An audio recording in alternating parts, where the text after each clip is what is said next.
Welcome to Kibbe on Liberty. This week, Free the People's very own Logan Albright talks about his new book, Our Servants Are Masters, and how it is that government paternalism screws up everything. Check it out.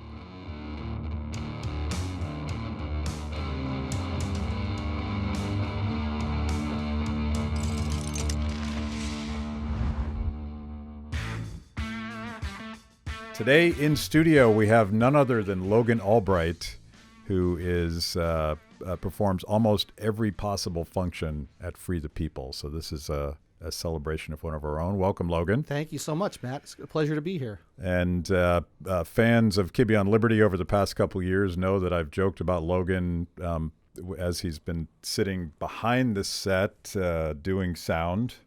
You realize that now there will probably be no sound in this episode whatsoever. Yeah. Well, I was going to say, if the sound works on this, it means that I probably don't need your services anymore. So, I mean, we've replaced you with a robot, basically. Fortunately, I can do other things. Yeah. But you have been our staff writer, staff researcher. You do sound. You have written the music. I actually wrote the music for this show. Yes. So those people that listened to that guitar riff at the beginning, that was you playing and performed. Yes.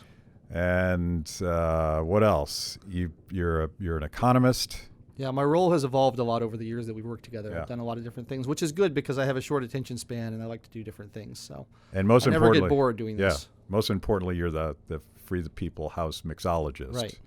And you're really not a credible organization without a house mixologist. Which reminds me, I have a new cocktail bar I need to take you to. Nice. Sometime we need to do that. But you are on set today because we are celebrating the release of your new book. And I notice that your name is much bigger than the title. Well, the folks at AIER know what's important. Yes. You know? Yeah. So, everyone's going to snatch that up the moment they see your name. Yeah. It's called Our Servants Are Masters, How Control Masquerades as Assistants. It is a very libertarian book, and we will get into it in a bit, but you just got back from Ireland. Yeah, I had a nice little week and a half vacation in Ireland. I saw Dublin, Galway, and Kilkenny, and got a taste for Irish whiskey while I was over there, which I can't help but notice we have some of today. Oh, what an accident, happy accident that is. Things just work out sometimes. So I'm a big fan of Irish whiskey, and I've spent a little bit of time doing empirical research in Ireland. And depending on my mood, I like it better than Scotch whiskey. Not all the time, but it's a much smoother drink. And it turns out that there's government reasons why that is so. But let's choose one. So we have Redbreast 12 cask strength, or Redbreast, some sort of Irish name that I can't pronounce, that is finished in sherry casks. I think we got to go with the cask strength, don't you? I feel like that's what a real man would do. Yeah. So tell me, you had a conversation with a bartender. Yes. So as all good Irish visits involve. I was in an Irish whiskey bar, as you do when you're over there, and drinking various types of Irish whiskey. And the bartender came over and was interested that I was from America, and he wanted to tell me the story of why. And I don't know if people know this, but Irish whiskey is spelled with an E. It's Whiskey. Scotch whiskey is spelled without the E, just KY at the end. And he said there's a reason for that. And the reason that he told me, and you have to take the story with a grain of salt because it was told to me by an Irishman in a bar, but the reason he told me is that the Irish have always distilled whiskey in traditional copper pot stills, and that's how they thought whiskey was made. And at some point, someone invented the column still, which is what we use in America for the most part. And they were showing it around to the Irish, and the Irish said, well, that's a cool trick, but it's not whiskey. Whiskey's made in copper pot stills. So this is more efficient, but it's not the way we do things. So get out of here with your column distillation. So they took it over to Scotland, and the Scottish really liked it. They thought it was great, and they started distilling Scotch in the column stills. But the Irish were angry about it, and they said, if you're going to do that, fine, but you can't call it whiskey because it's not whiskey. It's not how you make whiskey. So the compromise with the Scottish changed the spelling of the word whiskey by taking the E out. And that's why Scotch whiskey doesn't have the E in the name, because it's using a different distillation process that the Irish insist is not technically whiskey. I did not know that. And American whiskey has the E, correct? Yeah, the American whiskey has the E. Canadian whiskey does not, and I have no idea why that anomaly exists, but American whiskey does have the E. I blame the government corrupts everything, and I assume that it has something to do with the corruption of the word whiskey. But I was reading when I was in Ireland, and I was reading up on this today because not every story that a drunk bartender in Ireland tells you is true, but it turns out this one was. I was at the distillery that makes Redbreast, which is a classic pot still Irish whiskey and delicious, by the way. Cheers. Cheers.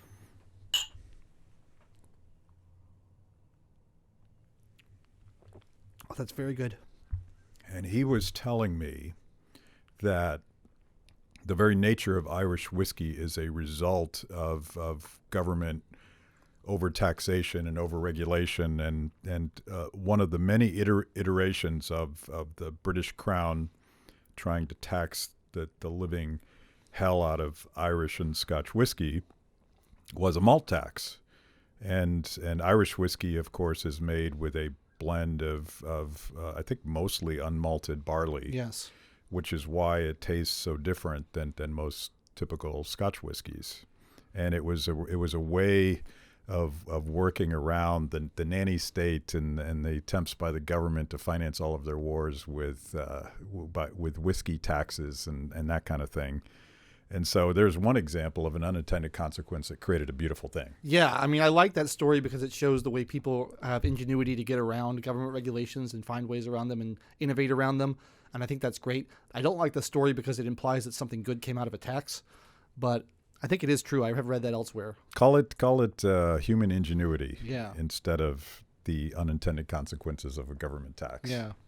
But yeah, like the entire history of whiskey, and we talked about this with Lawson Bader, who is a partisan Scotch whiskey drinker, but yeah. The entire history of whiskey from the moment that man discovered this beautiful nectar has been the government trying to control it, because it wasn't just a delicious drink back then. It was a way for people to store their crops over the winter, and they turned it into whiskey, and it became a store of value and a means of exchange, and it essentially became money. Yeah, it is interesting how much of the history of the world and the history of governments can be traced through alcohol production and the attempts to regulate and diminish alcohol consumption.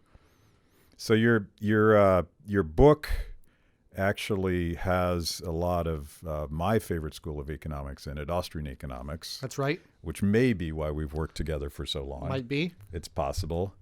You name drop Hayek and Mises and someone that I don't hear as much from, Carl Menger, and I suspect Carl Menger would have an opinion about whiskey as a means of exchange and a store of value, because he was the founder of the Austrian school who did a lot of work on the question of money. And he basically said, and I think this theme in one way or another threads throughout your book, he basically said that money is whatever people want it to be. Absolutely. And then Mises had a whole treatise on money. It was one of his first big books about, and he had this theory that money has to start as something that has intrinsic value.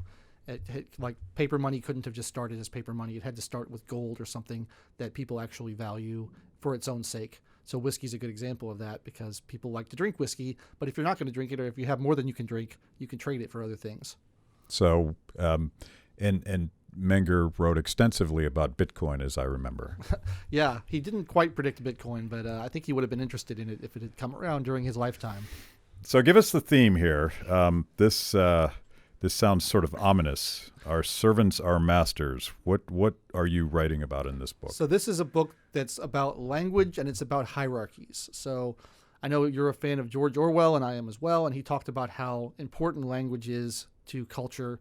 And in 1984, the government has invented this whole new language called Newspeak that attempts to strip out words that people could use to potentially be revolutionary. And his theory was that if you don't have a word for something in a language, it's harder to think about it, it's harder to communicate it, it's harder to use that word as a weapon, and it restricts the ideas that people have. And I think that's partially true. I mean, we can think about things that we don't have words for. I'm sure you've had that experience of trying to express a thought that you don't have the right word for.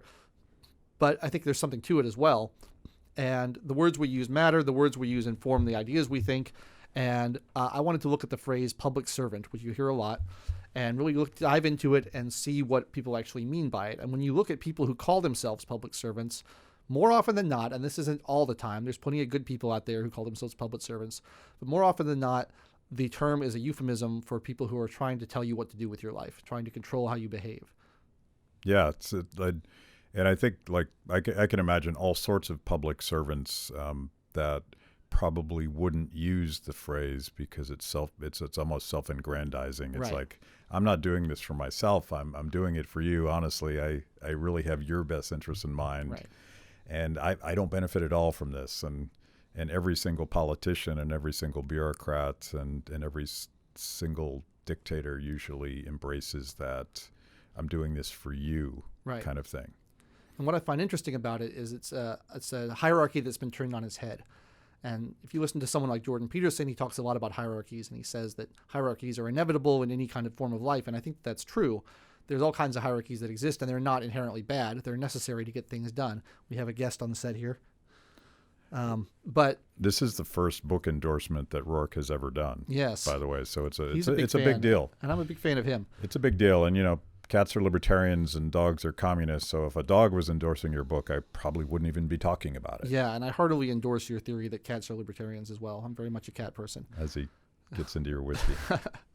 But as I was saying, hierarchies aren't a bad thing. Like, we have a hierarchy at Free the People where you're in charge and I'm working for you, but it's because we're exchanging mutually beneficial services.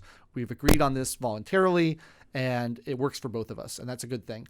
But hierarchies go wrong when you don't recognize them for what they are, or you try to turn them on their heads. And I think this public servant idea, this pretense that people in roles of government or roles of authority are actually working for us, is very dangerous, because you're tricking people, you're deceiving people into thinking that someone who's actually in charge of you, you think that they're working for you when they're really not. So when I was reading this book, and by the way, it's a little hard to take you seriously with a big fluffy gray cat on your lap, but yeah, it works for Bond villains and Hemingway. I mean, so there's a tradition. It seems like, when I read your book, I was kind of reminded of the Matrix, because you're kind of red pilling us here, because the entire mythology of government and authority says that certain people can be trusted. Right. Certain people are smarter than the rest of us. Certain people are less self-interested than the rest of us, and some people just know better. And that's the whole premise of certainly big government. Yeah. That we're gonna sort of do what's good for you, even if you don't even know that it's good for you. Yeah. And I think the goal of the book is largely to just get people to re-examine the way they think about the world. A lot of people who write these kind of books, they have a political message in mind. They want to convince you to vote for somebody or support a certain policy. That's not really the case in this way. I just want you to rethink about the way you think about the world. I think that the way you affect change in the country or in the world is through public opinion, and it's through having a change in mass consciousness. I don't really think voting does all that much. I don't really think kind of these isolated issue campaigns do all that much. But I think if you have a massive shift in the way people think about fundamental truths, that's how you really affect change. And that's a heavy lift. It's not something that's easy to do.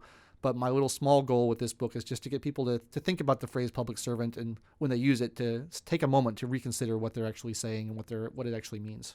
I think we can even assume that any politician that throws around that word too much probably has more sinister aspirations. And one thing about your book, you take it a step further than even public choice theory, which argues that when it comes to political action, political actors, and both elected officials, bureaucrats, and even people that lobby the government, when they talk about the public interest, they're really talking about their personal interests. Yeah.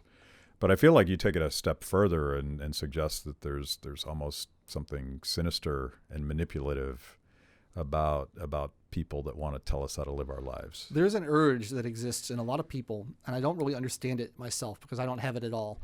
But there's an urge that people get upset if other people are living in a way that they don't approve of, and they want to change it. They want to fix it. They want to force people to conform to the way they think they should live. And a lot of people have this urge.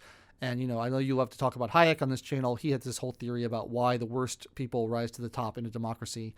And it's that people with that urge, the people who have the urge to tell you what to do, to run your life for you, they're the ones who are motivated enough to go through the hell of running for office and trying to get into positions of power.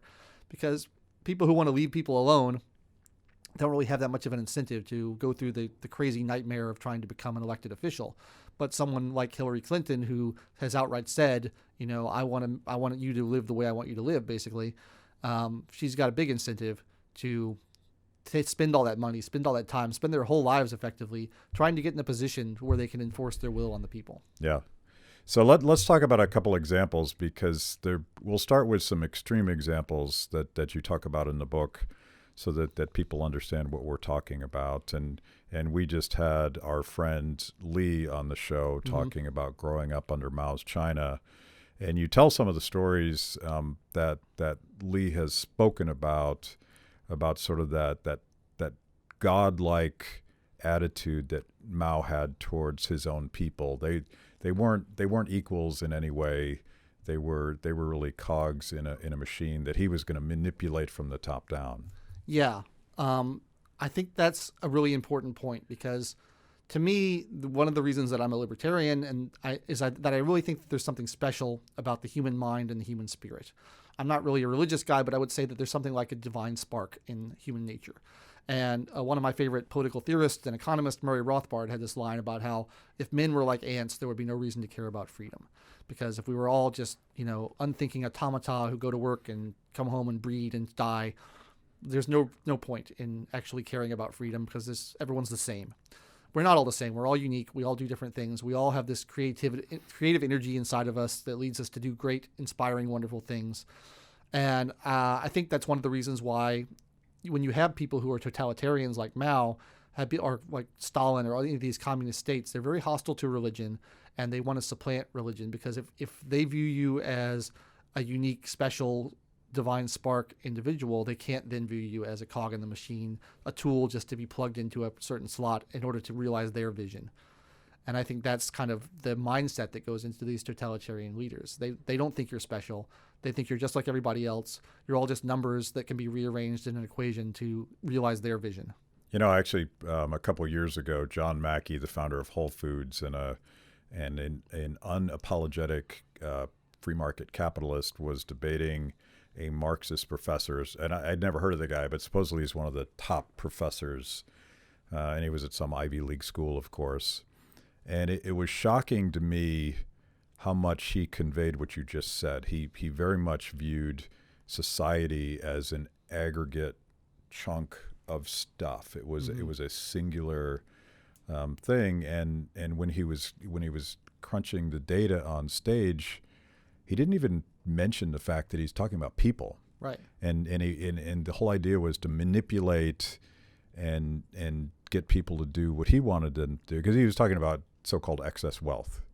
And he really didn't have any way to separate it out, right, because he was just looking at the it's aggregate. It's not your wealth or my wealth. It's just wealth that it's exists wealth out there for some expert to then move around to where they want it to be to create the most efficient allocation according to them.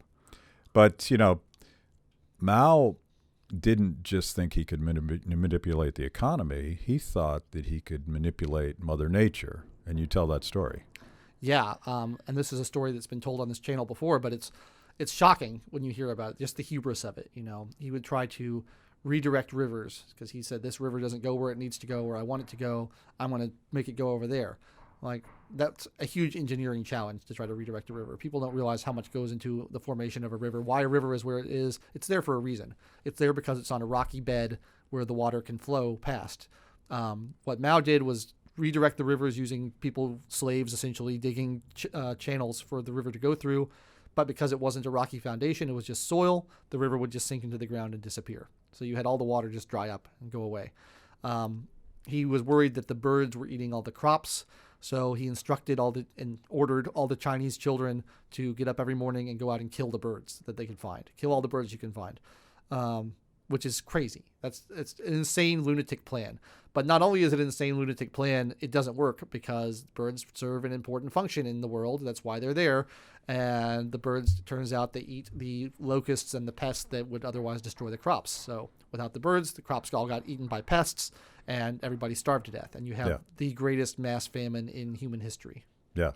And the reason I am appalled by that story, I like telling that story because I think it explains to young people that really don't think about the world in terms of economics, but would be horrified to imagine some government authoritarian mandating from the top down, today we will kill all the birds.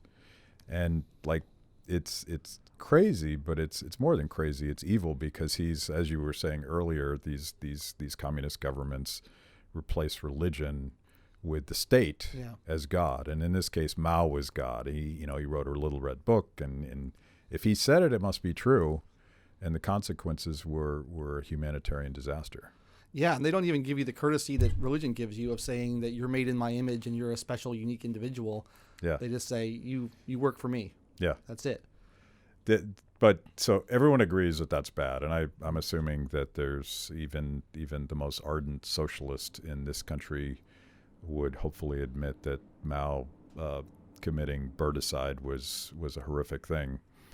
But it applies to almost everything the government does to manipulate our behavior. Yeah, it's all based on them thinking they know better than the rest of us. And I have a section in the book on economics, which may seem a little bit out of place with the rest of the book, because not that many economists call themselves public servants, but there are some economists who work for public policy institutions or universities or governments. And there's this whole new school of economics called behavioral economics. And basically the goal of behavioral economics is to find ways to get you to change your behavior so that there is a more efficient outcome, according to the economists. Economists love to optimize things. They make you study calculus in grad school because they think that you can optimize things. And so these behavioral economists think they can optimize society by changing human behavior. And what they've done is they realize that they can't outright force people to do what they want them to do, not easily anyway, but they think they can manipulate them using psychology. So there's this kind of fusion between psychology and economics. And the key proponent of this is Cass Sunstein, who wrote the book Nudge. And I find this a really evil concept, because what he's saying is, we're going to subtly rearrange your environment. We're going to move things around in a certain way to basically trick you into doing what we want you to do. So there's things like, well, we want people to be organ donors when they sign up for their driver's licenses. And right now, if you want to be an organ donor, you say, I want to be an organ donor. But they say, well, instead of doing that, let's say you're automatically an organ donor unless you want to actively opt out, knowing that most people are lazy and most people won't actively opt out. And that, kind of sounds a little bit benign because it's just changing an opt-in to an opt-out. But the goal is really sinister, because what you're doing is you're just trying to change people's behavior through very subtle ways that they won't even realize that they're being manipulated. They won't realize that their behavior is being changed. And they do things like in school lunches, they want to put the healthy foods up front and put the unhealthy foods in the back to try to trick kids into eating the healthy foods first. And a lot of these things don't sound like a big deal on their own, but you end up with a society that is aggressively trying to manipulate its citizens into behaving a certain way, instead of letting people make their own choices and letting people do what they want to do. Is like, you think about actually applying that concept to something like music and musical choices and the government deciding what you can and can't listen to. That also sounds absurd, but history says that it actually, Castro banned the Beatles, for instance. And Soviet Union is infamous for the amount of approved music and unapproved music that they had. There's all these great modernist Russian composers like Shostakovich, and they're fantastic artists, but they were not allowed because they were too modernist and they weren't traditional and they weren't nationalistic enough. The government controlling art is always a big part of trying to manipulate people's behavior, because art is inspiring. Yeah. And art inspires people to think new thoughts and have new ideas and do new things, and maybe even to revolution. And we can't have that. We got to keep everybody comfortable and safe and complacent. So you mentioned economics, and the chapter is really about Austrian economics and this idea that the Austrians push, which is methodological subjectivism. Yeah. And explain that and how that applies to this idea that you can top-down decide people's behavior. Okay, so first of all, I should say Austrian economics is a branch of economics that was founded in Austria, unsurprisingly, by Karl Menger, and it was taken up by Friedrich Hayek, and it was taken up by Ludwig von Mises, and it's a branch that really stresses human action and human behavior as opposed to numbers and math and equations and optimization. And they don't teach it in school. I have a master's in economics. You have a master's in economics. They don't teach it in universities. You have to go out on your own and find these texts. and if you want to learn the style of economics, because they're more interested in teaching you statistical methodology in school nowadays than actually teaching you how to think about how humans behave and how humans act. And the key insight to Austrian economics is that we all have a scale of values that's different from each other. And what I value is going to be different from what you value, and there's no objective way for me to say what I value is better than what you value. So if I prefer to drink Irish whiskey and you prefer to drink Scotch, there's no way to say you're wrong and I'm right. We can just say they have different preferences. And so any kind of effort to optimize across individuals to try to get people to do what's efficient can't actually succeed, because you have no way of knowing what is right for each individual, because each individual has his own preferences, his own scale of values that's going to be different from everybody else's, and only that individual is in a position to evaluate whether something is good or bad for him. Yeah, and it applies to all of these attempts to socially re-engineer people's behavior. I think a lot of people would be confused as to why what Cass Sunstein proposes is so insidious, and it's because nobody wants the same thing, and nobody knows what people want unless the very process of people figuring stuff out is allowed to proceed. There's a great line from Mises in a couple of his books, actually, that I use all the time, where he talks about irrationality, and people often criticize economists for assuming that people act rationally, and I think there's a confusion between the word rational and the word logical. But Mises says rationality is your ability to make a decision or take an act with a aim to achieving a specific goal.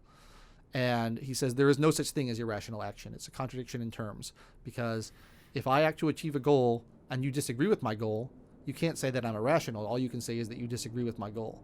So if I choose to drink water and you choose to drink wine, I can't say that you're wrong for wanting that. I can just say I would do it differently in your place. There's no way to objectively, from a third-party standpoint, say what that guy's doing is irrational. You can just say, I don't agree with what he's doing. I wouldn't do it if I were him. So this is one area where I disagree with Mises, because clearly good wine is better than water. I feel like that's objective. I think that's true. It's sort of like the cats versus dogs things. I Yeah. mean, there are truths that I will not subject to the whims of the masses. Right. And whenever you have something that people are criticizing as irrational, it usually comes down to majority opinion. It's the majority says we don't like that, therefore we're going to classify it as irrational. The whole history of mental illness is based on this concept. It's a political concept. It's not a medical concept. It's the idea that we have a majority against you. We don't like what you're doing. Therefore, what you're doing is crazy. Therefore, we can persecute you for what you're doing.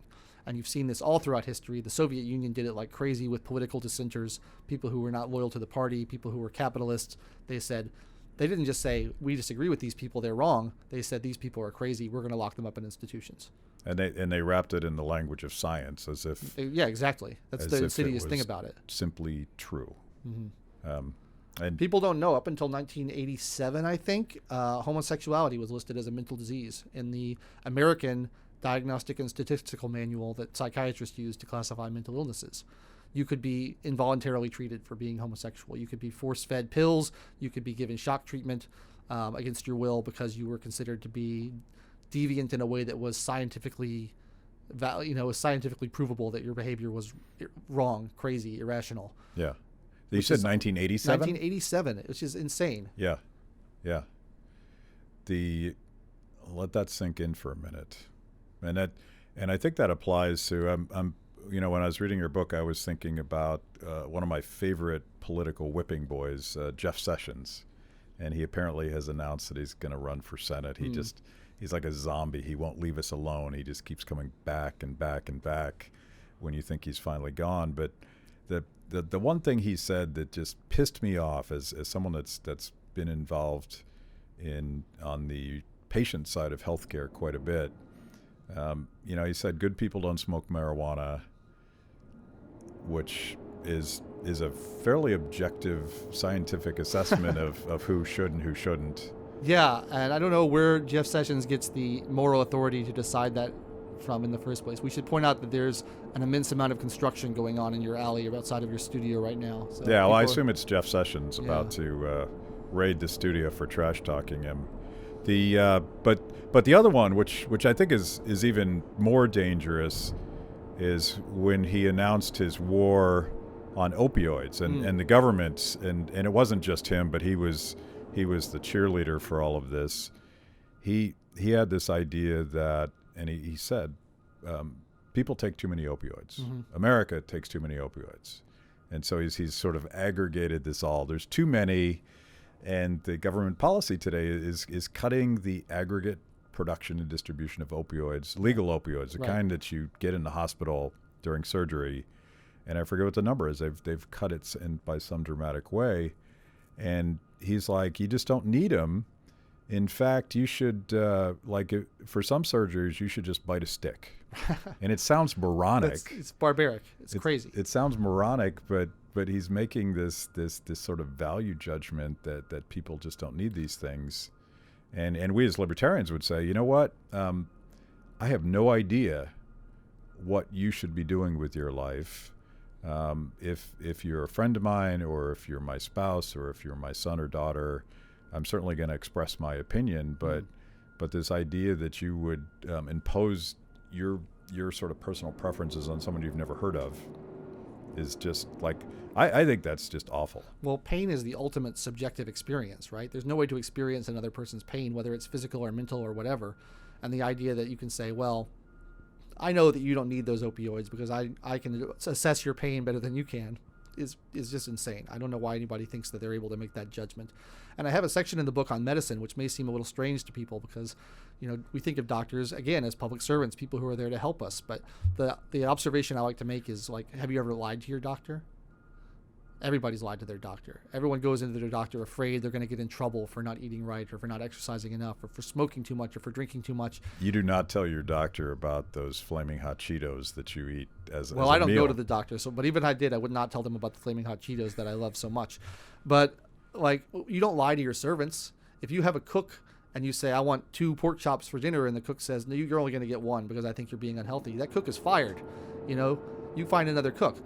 But with doctors, we don't have that option. Not only we don't really have much of a choice when it comes to doctor selection because of the extreme measures the government and the AMA go to limit who can become a doctor and how you get the license to become a doctor, but the doctors themselves serve as these gatekeepers that decide what medicine we're allowed to have, what treatments we're allowed to have. And in some cases, they're basically extorting you. They will say you have to engage in these certain behaviors or else I'm not going to give you your prescription. And these are not just for, I am talking about opioids, but I'm also talking about non-addictive, non-habit-forming, non-dangerous drugs, things like penicillin or blood pressure medicine. There's no reason why these shouldn't be over-the-counter drugs. But in order to get these life-saving medicines, you have to go get the approval of a gatekeeper who's a doctor, do what they tell you to do, pay what they tell you to pay. If you don't behave in the way that they approve of, if you're overweight or you're too old or you engage in risky behavior, they can deny you insurance, they can deny you treatment, they can deny you payment. And it really limits your ability as a free American to choose your own path in terms of how healthy you want to be, what measures you want to take to protect your own health. How loud is that? It's pretty loud. You guys are dominating. So we have some sort of major catastrophic event happening right outside the studio, so you'll just have to bear with us. So I think you're being a little too tough on doctors because I think it's government manipulation of the distribution of medicine and healthcare that has turned doctors into bureaucrats. Yeah, and I want to point out that I'm not really picking on the individual doctors because there's a lot of great people who are doctors, and people tend to go into medicine with the idea of helping people and the Hippocratic Oath and all that. But what I'm using it as a shorthand to discuss the medical establishment, the bureaucracy, particularly the AMA. I think the AMA does a lot of damage. They limit who can become doctors. They limit your choice because they won't allow doctors to advertise. If you want to change your doctor, it's hard to find another good one because there's no advertising. There's no way of knowing who's good and who's not. Well, my insurance really doesn't allow me to go shopping for a doctor. Once you get one and they actually accept your appointment, you cling to it with your cold dead hands. Sure. And that has everything to do with, in my case, Obamacare, but certainly the entire 3-tier system where insurance companies make decisions for us. So I feel like individual doctors, to a person that I've met, they got into their profession because they want to serve patients. Yeah. And it's that manipulation that creates that. I think the same thing applies to teachers. And we're always picking on the teachers union, but we should be more careful about distinguishing between teachers that are doing something that is it's one of the coolest professions, I think, but they've become bureaucrats. I like to pick on teachers because it makes everybody mad. Everybody loves teachers, and whenever you pick on them, everybody just it's like kicking over an anthill. Everybody just goes crazy. And how dare you attack teachers? But yeah, in all seriousness, it's the education bureaucracy that basically stems from the Department of Education, which was founded in the 70s under Jimmy Carter. But it also stems from just the basic compulsory education laws that we have in this country, where you are, as a child, up until the age of 18, you're legally required to attend the school from a certain period of time in your life, most of your life, and you have no choice. Usually your school is determined by where you live, not by what school you want to go to. And I think that's one of the problems we see with kids today is we have all these mass shootings in school, and everyone says we have to get guns out of school. We have to get guns out of school. I think maybe we got to get the kids out of the schools, because you don't see mass shootings happening in McDonald's or shopping malls or playgrounds or places where kids hang out. You see them happening in schools, and the reason, I think, this is just my theory, is that kids can't leave. They're stuck there day after day with people who bully them, with people who torture them, with a system that incessantly tests them and compares them to other children and publicly humiliates them, and there's no escape. There's no way out. And so, of course, some people are going to get pushed past the breaking point in that system. So you agree with Roger Waters from Pink Floyd? We don't need no education? I would change it to we don't need no schooling, because I think education's a wonderful thing. But I think schooling all too often is just babysitting and conditioning to behave in a certain way that is approved by society and not actually educating. I think you can get a far better education by going elsewhere. And to make it personal, your parents were smart enough not to force you through the public education machine. You are a product of unschooling. Yes. Explain to people what the hell that is. So my parents both had a very unpleasant time in school, and when they had children, they said, we really don't want to subject our kids to that. And they did a lot of research, and there's this philosophy called unschooling, which was founded by a guy named John Holt, who is an excellent writer and researcher and educator, and everyone should read his books if they haven't. But the idea is basically that children are natural learners, and you can observe this if you've ever been around children before they get to school age, like 5 and under. Kids absorb knowledge like a sponge. They're interested in everything.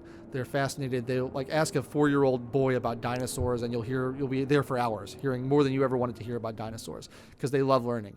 And if you just let them explore their interests and live their life in the world, they will learn a lot, and they'll learn what they need to learn, and they'll learn more than they will if you stick them in a windowless room for 8 hours a day and say, you're going to study math, and you're going to study spelling, and you're going to study geography. And not only are you going to study these things, you're going to keep to a rigid timetable that is determined by your biological age, which really is meaningless because everybody develops at a different rate. Everybody's brain develops at a different rate. Just sticking kids at the same age together and expecting them all to be in the same place at the same time completely ignores the reality of how humans develop. So how did that work out for you? Tell me how this method, this theoretical method that kids can figure stuff out, where did it take you? So I didn't attend school at all until I was 18 and I went to college. And I spent my time reading a lot. I did some math workbooks because I wanted to be good at math because I was interested in it, and also because I wanted to be able to pass the SAT and get into college. I read a lot of history. I read a lot of other things that I was interested in. I studied Latin in high school. And at some point I decided I wanted to go to college and get an education there. So I did. And I got good scores on the SAT. I got good grades in college. After I finished in college, I went to music school and studied music for a while. And after I did that, I went to graduate school and studied economics. And now that led me to where I am here. But I never felt behind. I never felt like I was missing out on anything. I always had all the knowledge I needed. And the most important thing is that I learned how to teach myself things. So if I ever ran into an area where I felt like I was lacking or I needed to catch up, which didn't happen often, I knew how. I'd go to the library, get a book before the internet, or on the internet, go find a site, learn it in a week, and then I'm caught up, And I think you'll find things that kids spend years studying in primary school, elementary school. If you give them time until they're ready, if you wait for their brains and their interest and their intuition to be ready for it, they can pick it up in a flash. A couple days, they got it. There's no reason to force a kid who's 6 years old to learn to read for 2 years, when if you let them wait till they're 8, they can learn to read in a couple weeks. Yeah. It's amazing. That used to be sort of a core American ethos, and it just the sort of entrepreneurial ability to figure stuff out and work through a problem and find a solution. It's fascinating. In old Eastern Bloc countries, we do a lot of speaking in former Soviet countries. That is so just loud. Getting louder and louder. I think there's a garbage truck right behind this studio. Yeah. What was I saying? Oh, so when you go to former Soviet bloc countries, one of the things I've noticed, particularly with older generations, people that were born under communism and educated under communism, they don't have the ability to critically think their way out of a problem. Yeah. And so, and it can be silly, mundane things. You know, you're at a conference and the sound system's not working, and people just stare at each other. They don't know what to do. Whereas Americans at least used to be able to just it's a problem, we'll figure it out. And I think public education, one of the crises in public education is that kids don't really know how to think anymore because they're not allowed to think. Absolutely. I studied Russian in college, and one of my Russian professors told me the story about the Soviet Union dissolving, and I haven't been able to independently verify it. I've looked it up, but I haven't been able to find anything on it, so I don't know if it's true, but I found it a great story, so I'm going to repeat it anyway. He said there was shops that would sell various items like bread or food, and the Soviet Union collapsed, and the Soviet Union had always set prices. They said, you're going to charge this much for a loaf of bread, you're going to charge this much for a pint of milk, and so on. And so when the Soviet Union collapsed, they came in and said, okay, that's done. We now have a market economy. You can set prices whatever you want for your bread or your milk or whatever. And the shops had no idea what to do. They had never set their own prices. They had no way of figuring it out. They didn't know how markets or supply and demand worked at all. And people would set the price of bread at $100 a loaf because they're like, oh, I can charge whatever I want. I'll raise the price, make it $100 a loaf. And nobody bought the bread, and so they'd throw it out at the end of the day. And the next day, they'd charge $100 a loaf, and nobody would buy it, and they'd throw it out at the end of the day. And it never occurred to them that they had to lower the price to get people to buy it. And I think that's the consequence of when you deprive people of the opportunity to solve problems on their own, to figure things out on their own. They get this kind of paralysis in their brain, and they can't figure out how to solve basic problems that the rest of us wouldn't even think twice about. So, read a certain way, your book could be deeply depressing because you're sort of red pilling us and revealing that all of these authority figures that we thought were helping us are actually the problem. So I'm now Keanu Reeves, and I've pulled the wires out of the back of my neck. What do I have to look forward to? What's the upside here? Well, it's like the 12-step programs say, Matt.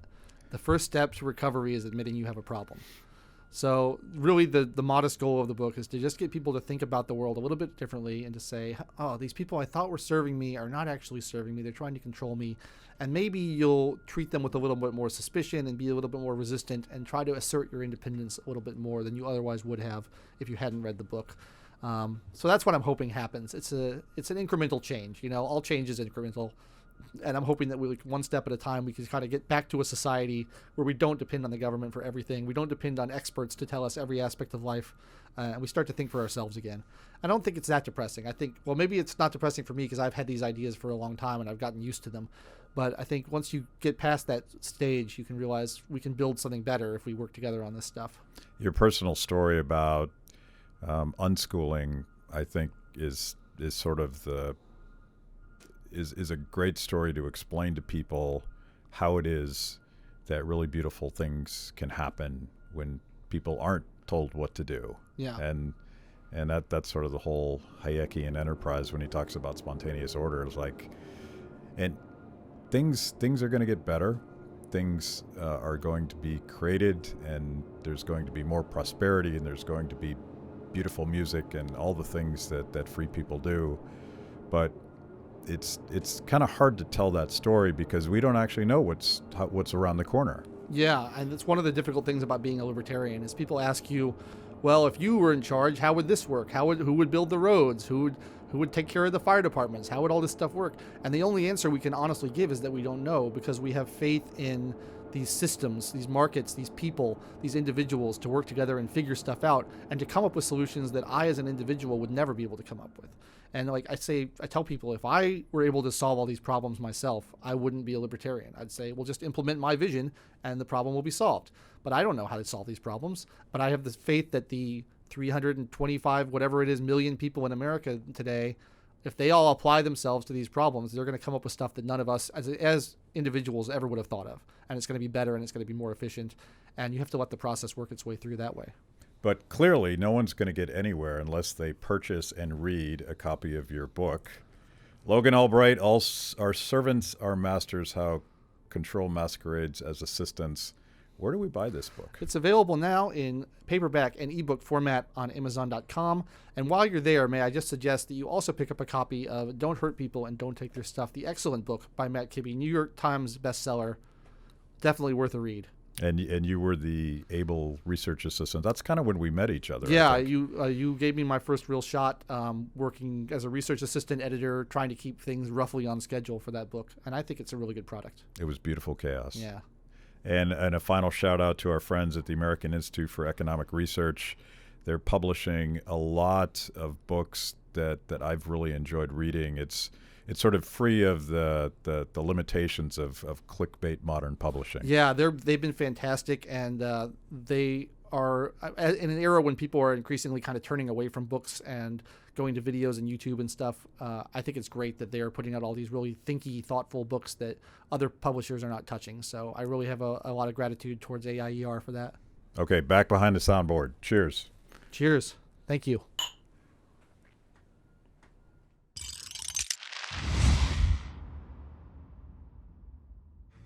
Thanks for watching Kibbe on Liberty. By now, you know this is the most important event of your week. So make sure you subscribe on YouTube. Click the little bell so you get notifications. Kibbe on Liberty, mostly honest conversations with mostly interesting people.